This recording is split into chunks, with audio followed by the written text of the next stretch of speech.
Assalamualaikum warahmatullahi wabarakatuh. Salam sejahtera untuk kita semua. Om Swastiastu, Namo Buddhaya, salam kebajikan. Perkenalkan, saya Dr. Hewan Anggi Mukhtar Pratama MSc. Saya merupakan staf dosen di Departemen Farmakologi Fakultas Kedokteran Hewan Universitas Gadjah Mada. Di sini, saya akan menyampaikan presentasi tentang pernyataan diri dosen dalam unjuk kerja Tridharma Perguruan Tinggi PDD UKT PT dalam bidang pengajaran. Pada kesempatan kali ini, saya akan mempresentasikan mata kuliah obat alami KHU 4036, di mana mata kuliah ini merupakan mata kuliah pilihan yang bisa diambil oleh mahasiswa kedokteran hewan UGM. Dan di dalam materi ini, atau di dalam mata kuliah ini, eh, akan diajarkan banyak sekali materi tentang obat tradisional yang selama ini banyak kita temukan di lingkungan masyarakat, ya sudah banyak banyak dilaksanakan atau diterapkan gitu oleh masyarakat.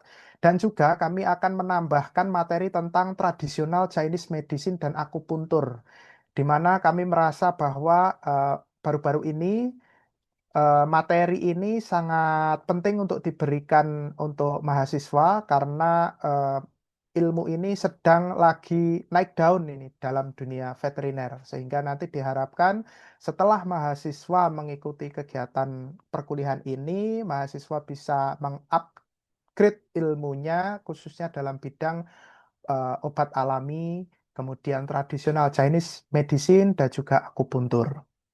Nah, seperti yang saya jelaskan tadi bahwa eh, mata kuliah obat alami merupakan mata kuliah pilihan, ya. Kemudian bobot SKS-nya 2 bisa diambil di semester genap dan semester gasal. Dan juga sebelum teman-teman mahasiswa bisa mengikuti mata kuliah ini, teman-teman harus lulus di mata kuliah farmakologi dasar KHU 2031. Berikut adalah nama-nama dosen pengampu dari mata kuliah obat alami. Yang pertama adalah Profesor Dr. Hewan Agustina Dwi Wijayanti MP. Kemudian ada Dr. Hewan Antasiswa Windraning Tias Rosetia Dewi MSc. Kemudian ada Dr. Hewan Dwi Cahyo Budi Setiawan MSc. Kemudian ada Ibu Ida Fitriana SFAM APT MSc PhD. Kemudian ada saya sendiri Dr. Hewan Anggi Mukhtar Pratama MSc. Kemudian nanti khusus untuk yang mengajarkan mata kuliah materi tentang tradisional Chinese medicine dan juga akupuntur. Nanti kami mendatangkan dosen luar biasa, praktisi dan expert di bidangnya, yaitu Dr. Hewan Tatang Cahyono, MST CVM, dan juga Dr. Hewan Lili Gunawan, CVA. Berikut adalah capaian pembelajaran lulusan setelah teman-teman mengikuti mata kuliah obat alami, yaitu yang pertama diharapkan mahasiswa menguasai pengetahuan yang mendalam setidaknya dalam satu bidang ilmu hayati khusus dari program studi kedokteran hewan, dalam hal ini adalah obat alami. Kemudian mahasiswa diharapkan terlatih berpikir konseptual, analitis, dan logis, mampu mengolah data penelitian, melakukan analisis data, mengambil kesimpulan dan keputusan yang tepat, mampu memutuskan terapi dengan tepat, menguasai pengobatan tradisional, menguasai mutu obat hewan, dan juga menguasai efek samping dari terapi. Di mana capaian pembelajaran mata kuliah atau CPMK obat alami sebagai berikut. Yang pertama yaitu mahasiswa diharapkan dapat memahami perkembangan penggunaan obat tradisional, termasuk tradisional Chinese medicine dan akupuntur, kemudian mengetahui efek dari senyawa aktif dan paham mekanisme kerjanya. Kemudian capaian pembelajaran mata kuliah yang kedua yaitu diharapkan mahasiswa mampu menganalisa suatu kondisi pasien serta menerapkan bahan pengobatan herbal yang sesuai. Sedangkan CPMK yang tiga yaitu mahasiswa memiliki soft skill dalam keterampilan dasar, pengobatan tradisional dan juga akupuntur. Berikut adalah pemetaan CPL dengan CPMK, di mana CPMK 1 ini mendukung CPL 6A, dan CPMK 2 dan CPMK 3 ini mendukung CPL 6B. Berikut adalah metode penilaian dan kaitan dengan CPMK, di mana komponen penilaian kognitif itu nanti akan diambil dari UTS dan UAS. Presentasenya adalah 50%. Dan penilaian ini akan mendukung CPMK 1, CPMK 2, dan CPMK 3. Sedangkan komponen penilaian psikomotor nanti akan kita ambil dari praktek magang. Ini persentase penilaiannya 35%, di mana dari komponen penilaian psikomotor ini akan mendukung CPMK 2 dan CPMK 3.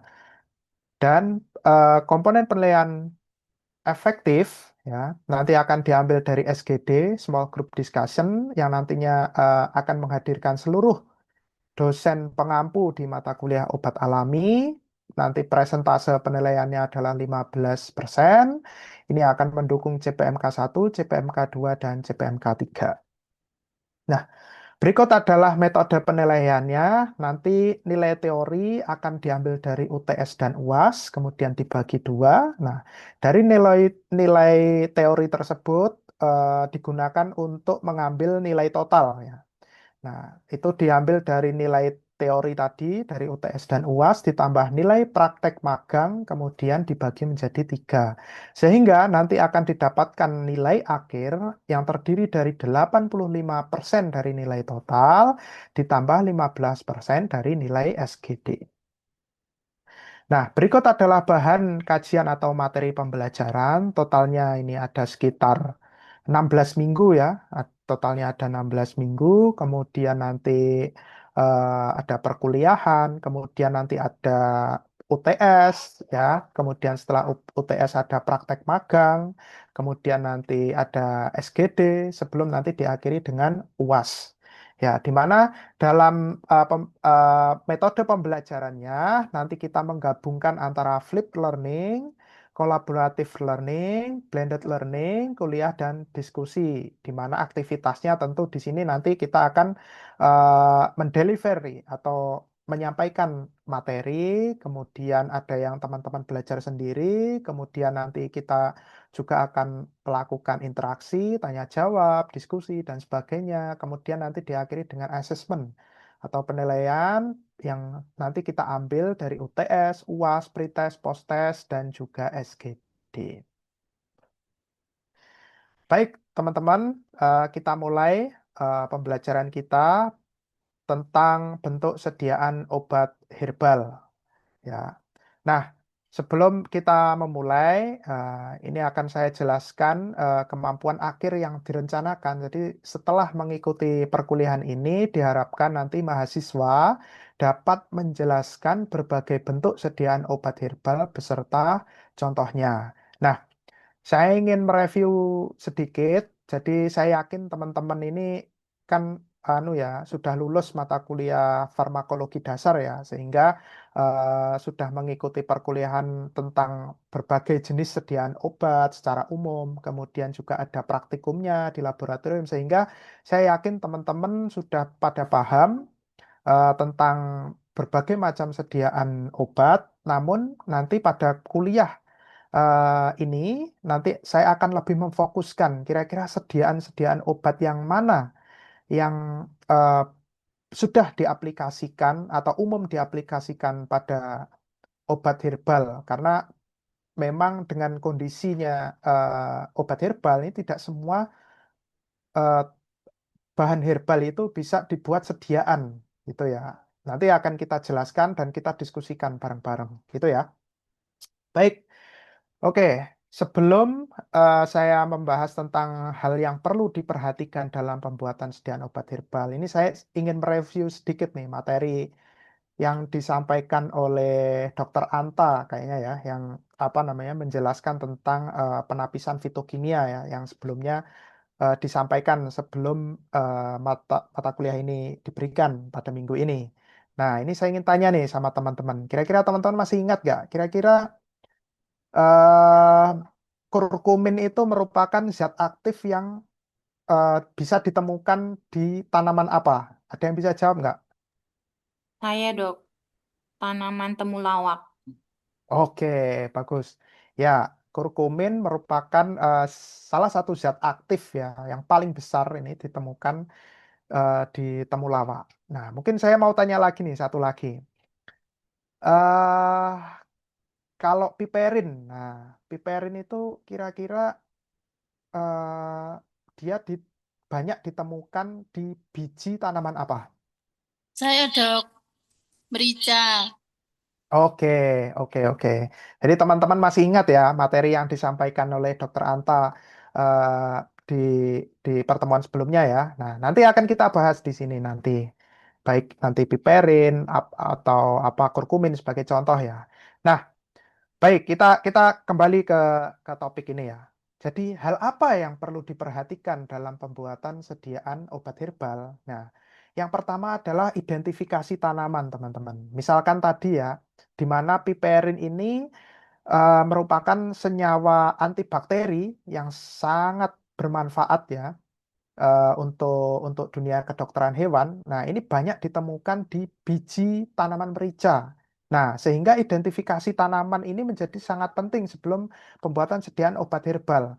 Nah, contohnya begini, kalau teman-teman ingin mengambil senyawa piperin, kemudian tidak banyak memanfaatkan biji dari tanaman merica, misalkan dari batang atau daun. Nah, itu jumlahnya sedikit sehingga nanti zat aktif yang kita harapkan untuk dihasilkan itu tidak banyak sehingga identifikasi tanaman di bagian mana zat aktif itu banyak ditemukan ini menjadi hal yang sangat penting seperti itu ya contohnya.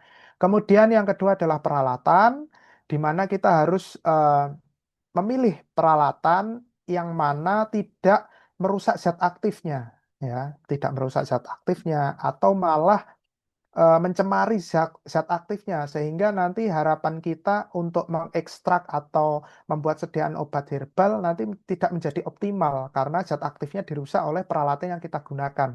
Nah, ini juga harus penting ini apakah bisa dari kaca, besi, atau dari plastik atau yang lainnya seperti itu ya. Kemudian yang ketiga adalah penimbangan. Nah, ini penting untuk mengukur dosis. Kenapa? Karena kalau eh, pemberian atau pembuatan sediat obat herbal itu berlebihan, nah itu nanti bisa menyebabkan lethal dosis, ya, tidak menyembuhkan malah menimbulkan kematian. Nah, seperti itu. Tapi kalau misalkan pemberiannya sangat sedikit, nah tidak memberikan efek terapi malahan. Nah, ini jadi penimbangan penentuan dosis ini juga menjadi hal yang sangat penting dan perlu diperhatikan dengan serius ini dalam pembuatan sediaan obat herbal. Dan yang terakhir adalah penyimpanan. Nah, ini untuk menghindari bau, kemudian rasa dan sebagainya. Biasanya tanaman herbal itu dibuat dalam bentuk sediaan. Contohnya adalah kapsul gitu ya, serbuk kasar, kemudian dimasukkan ke dalam kapsul. Nah, terus diberikan secara peroral. Nah, itu kan setidaknya sudah mengurangi rasa itu, rasa pahit atau rasa getir atau apa dan sebagainya. Misalkan contohnya ya, kalau teman-teman pengen membuat sediaan obat herbal dari brotowali itu kan pahit sekali ya. Tapi kalau dimasukkan dalam kapsul, kemudian kapsulnya dikonsumsi itu kan menghilangkan. Ya, dan juga penyimpanan ini juga sangat penting eh, untuk menjaga fisikokimiawinya dari tanaman herbal itu ya kan ada ya tidak hanya langsung dikonsumsi dibuat emulsi dan sebagainya. Nah, sehingga pemilihan-pemilihan ini menjadi hal yang sangat penting dan krusial dalam pembuatan sediaan obat herbal. Nah, kemudian ada lagi untuk penyimpanan dalam jangka yang panjang, misalkan apakah di freeze drying atau harus beku di apa namanya atau kulkas atau apa dan sebagainya. Nah, itu harus diperhatikan juga. Baik, bagaimana atau apa tujuan dibuatnya bentuk sediaan obat herbal? Nah, ini yang pertama ini untuk memisahkan zat yang berkhasiat yang terkandung dalam simplisia dari bagian lain yang dianggap tidak bermanfaat. Tadi ya sudah saya sampaikan, kita misalkan kalau teman-teman pengen memanfaatkan piperin gitu ya, ya banyak yang terkandung itu ya di bijinya gitu. Jangan diambil kulitnya atau akar dari tanaman merica misalkan ya, seperti itu. Kemudian menutupi rasa dan bau yang tidak enak. Dalam hal ini meningkatkan palatabilitas, tadi sudah saya sampaikan, misalkan dibuat dalam bentuk kapsul, seperti itu ya. Kemudian membuat sediaan yang sederhana dan mudah dipakai. Ini juga penting ini untuk dunia kedokteran hewan, karena pasien-pasien kita itu tidak bisa minum obat sendiri. Nah, ini misal apa namanya? Misalnya ya, kita buat dalam bentuk sediaan cair, nah kemudian dicekokkan. Nah, itu juga membuat sediaan yang sederhana dan mudah untuk diaplikasikan daripada kita kasih terus suruh makan sendiri kan nggak mungkin. Nah, seperti itu teman-teman. Kemudian menjaga stabilitas zat aktif obat alami, misalnya penyimpanan yang lama tadi ya, supaya apa tidak mudah rusak, kemudian dibungkus oleh kapsul karena kapsul di dalamnya karena pembungkus kapsul itu ada gelatinnya, itu juga salah satu cara penyimpanan ya, penyimpanan dari tanaman herbal. Selain nanti juga bisa disimpan misalkan dalam suhu ruang, fresh drying atau apa namanya beku ya, dingin beku atau kulkas itu dan sebagainya. Oke, kita masuk ke bentuk-bentuk sediaan herbal. Saya yakin nih teman-teman sudah pada paham tentang materi ini karena sudah kita sampaikan ya di mata kuliah mata kuliah farmakologi dasar dan juga teman-teman juga sudah mendapatkan praktikumnya di sana ya. Akan tetapi khususnya bentuk sediaan herbal ini banyak dimanfaatkan dalam bentuk oral dan juga topikal. Nah, di mana oral ini adalah dibentuk dalam bentuk larutan, suspensi, emulsi, infusa, dan juga topikal, salep, krim, pasta, dan jelly. Nah, ada pertanyaan yang menarik nih. Kira-kira bisa nggak sediaan herbal ini dibuat dalam sediaan injeksi? Nah, ada yang bisa menjawab?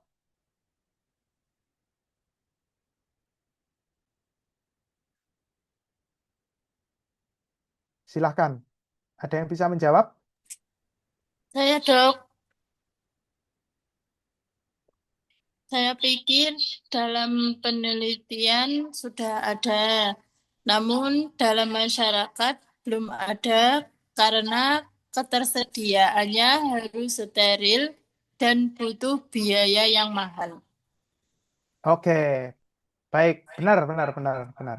Jadi, eh, sediaan herbal ini memang kalau dalam penelitian ini sudah banyak dilakukan ya. Cuman kalau dalam apa namanya aplikasinya di lapangan itu belum banyak karena memang susah sekali nih sediaan herbal ini dibuat dalam bentuk sediaan steril dengan harga yang ekonomis. Jadi ini merupakan tantangan untuk kita. Siapa tahu nanti teman-teman setelah kuliah ini nanti punya ide, nanti lulus dokter hewan, kemudian mengembangkan industri dalam pembuatan obat herbal. Nah, siapa tahu ya nanti bisa saya diajak kerjasama lah seperti itu. Atau kita bisa diskusi atau gimana gitu ya. Nah, karena apa namanya? Ini menurut saya ini menjadi peluang yang sangat menarik nanti untuk ke depan. Ya. Kemudian sama ya, tetes mata, telinga itu juga apa namanya masih menjadi tantangan meskipun dalam penelitian sudah ada, tapi untuk aplikasi di lapangan ini masih menjadi perhatian yang sangat serius karena pemberian parenteral khususnya ya itu dia harus steril seperti itu ya. Sedangkan teman-teman tahu sendiri ya herbal dipanen di lapangan kemudian diolah. Nah, itu prosesnya masih sangat panjang dan bisa dihasilkan eh, bentuk steril, tapi biayanya masih belum belum bisa yang terjangkau gitu. Kemudian bagaimana dengan sediaan padat? Nah, ini dia. Oke, tadi memang tidak disinggung ya teman-teman di sini tadi di depan tadi tidak disinggung bagaimana tentang sediaan padat. Karena pada prinsipnya teman-teman, sediaan padat ini nanti aplikasinya 80% ini nanti akan dicampur dengan air minum. Meskipun ya ada beberapa yang dicampur dengan pakan, tapi karena palatabilitasnya tadi ya, rasanya apa dan sebagainya itu ya, sehingga ini lebih mudah dicampur dengan minum sehingga dalam bentuk cair suspensi nanti harus dikocok gitu ya terus kemudian dicekokkan. Nah, seperti itu. Ada juga contohnya untuk pengobatan topikal ini ada bedak. Nah, kemudian khususnya dalam bidang penelitian, nah ini sediaan padat ini biasanya dibentuk dalam tablet atau pil atau juga dimasukkan ke dalam kapsul. Ini khusus dalam penelitian. Tapi kalau untuk sapi, kambing, ayam, saya belum pernah menemukan. Mungkin teman-teman nanti bisa sharing kalau sudah menemukan apa namanya eh, sediaan padat yang dimasukkan di dalam kapsul atau tablet terus untuk dunia livestock ya. Nanti kita bisa sharing-sharing nanti.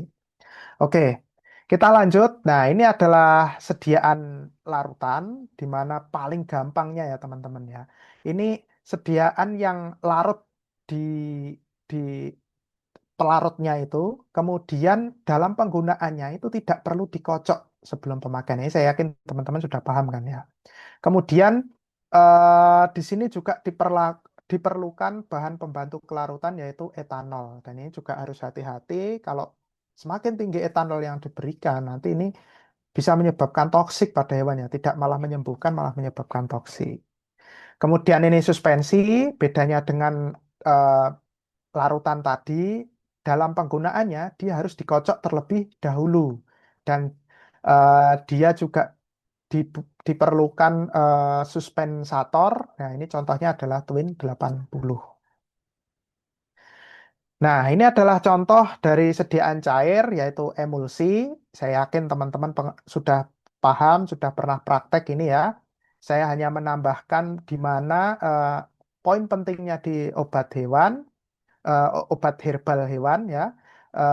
Jika apa namanya emulsi ini cocok untuk bahan herbal yang larut lemak ya, larut dengan lemak. Kemudian dia juga penggunaannya harus dikocok terlebih dahulu sebelum digunakan. Jadi identifikasi tanaman tadi juga penting teman-teman ya di awal, apakah herbal yang digunakan itu akan mudah larut lemak atau tidak. Misalkan kalau dia mudah larut lemak ya sebaiknya bisa dibuat emulsi gitu ya, sehingga zat aktifnya itu lebih lebih lebih bekerja ya.